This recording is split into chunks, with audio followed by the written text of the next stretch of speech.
Hey, it's Mathew Georghiou. You ever wonder how games are designed? How monsters and characters in games are given what appeared to be intelligence?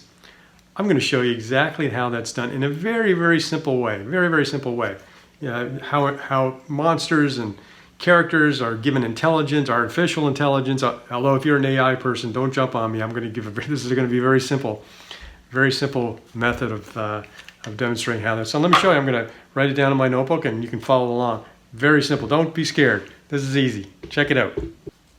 All right, let me use a Sharpie so you can see this better.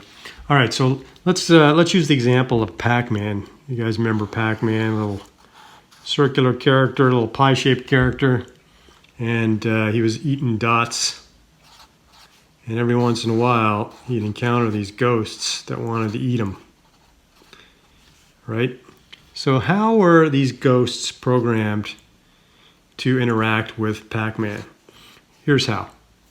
So the ghost would move around a maze, PacMan would move around the maze, and the system was constantly determining how far the ghost was from PacMan.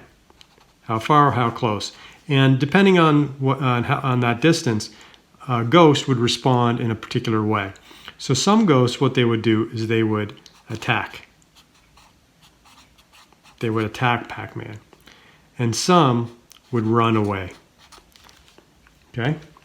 So how do we program this? Very simply, what we do is we create a list. A list is just like a bracketed list of items. Just like you see here. Attack, comma, run. It's a list of 2 items. And when the programming code was checking constantly the distance, and it would determine, how close they are. Once it reached a certain level of closeness, let's say it was, 300 pixels, the system would choose between one of these 2 options for this ghost to react in. And I'm not saying this is exactly how PacMan specifically was programmed to work. I'm just talking in general here. So in this example, the ghost would either attack or run. So how do we pick an item from this list? Well, in programming, what we would do is you just choose a random number. So we would do a random, and I'll just use to simplify this, I'll do random 2. The reason I'm doing random 2 is I'm trying to pick a random number between 1 and 2. So when I run this function, random 2, it's either going to return the number 1 or the number 2. Now notice in this list, attack is in my number 1 position, and run is in my number 2 position. Now, hardcore programmers will say this is a 0 position and that's the 1 position, but I'm trying to keep this simple. So, we determine that the ghost and PacMan are close together. We fire off random 2. It returns 1.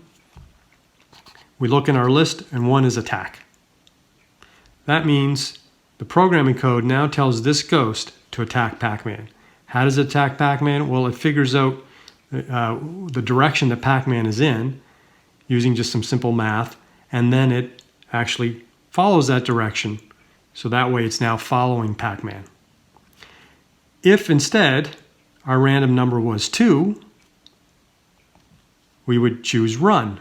So what does run mean? Well, it means figure out where PacMan is and go in the opposite direction. So move in the opposite direction because now you're running away. So this simple list can work in a variety of formats. Let's say we were simulating the weather.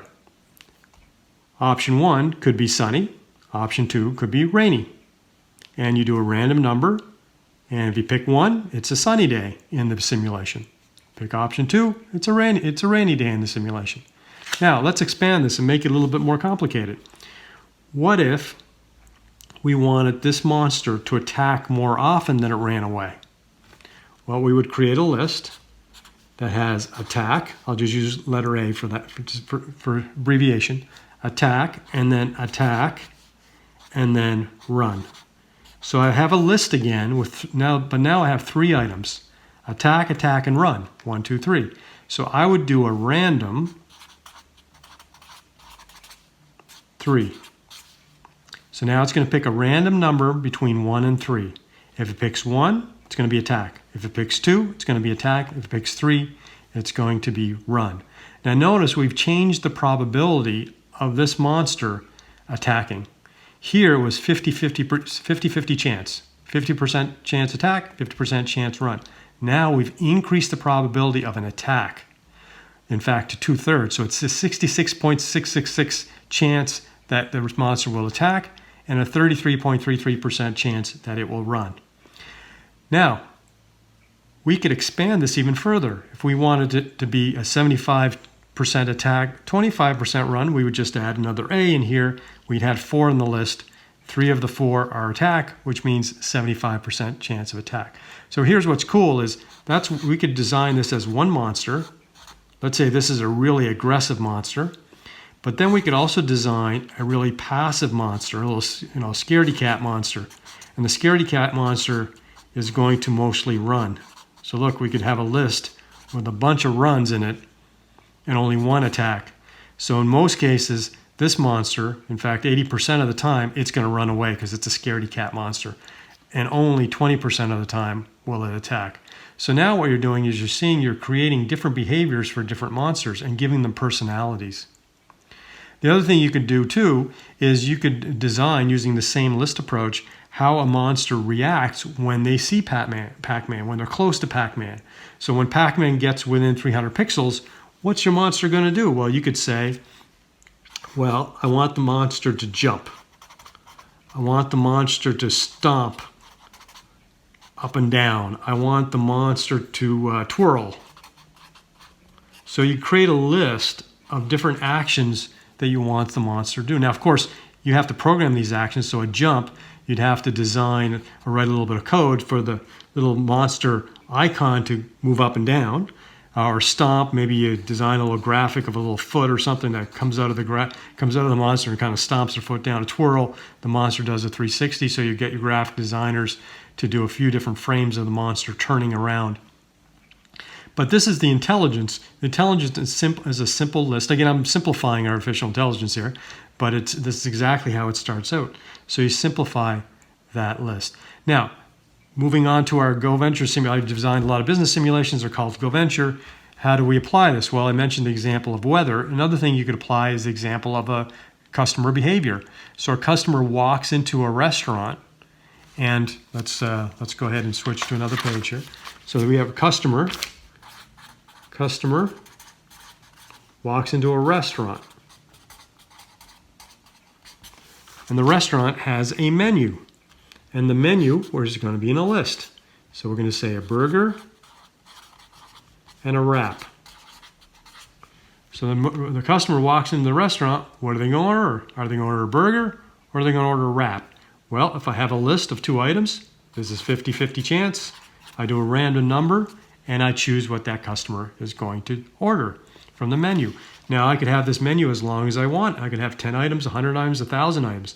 I can also have different customers with different consumer buying habits, right? So I could say, well, this customer has a greater likelihood of ordering a burger rather than a wrap. The customer doesn't eat salads, doesn't like wraps, only likes burgers. I could have a customer defined using a simple list like this as well that says they are more likely to buy a burger than a wrap. You can even build these lists dynamically as well. So rather than having them fixed, you could actually have the code build the list and define the customers in real time. So every customer that comes in has a completely different personality or buying behavior. And so you can apply this to everything, weather, customer buying habits. You could have different prices for products. If you're going to order from suppliers, maybe their prices fluctuate up and down. You could have stock prices this way. So it's a very simple way that uses lists of behaviors and properties and then random numbers to choose something from that behavior, and then the code executes on that. That's the simple explanation of how you can design a game, a simulation with intelligence and characters. I'm Mathew Georghiou. Hope you found that interesting.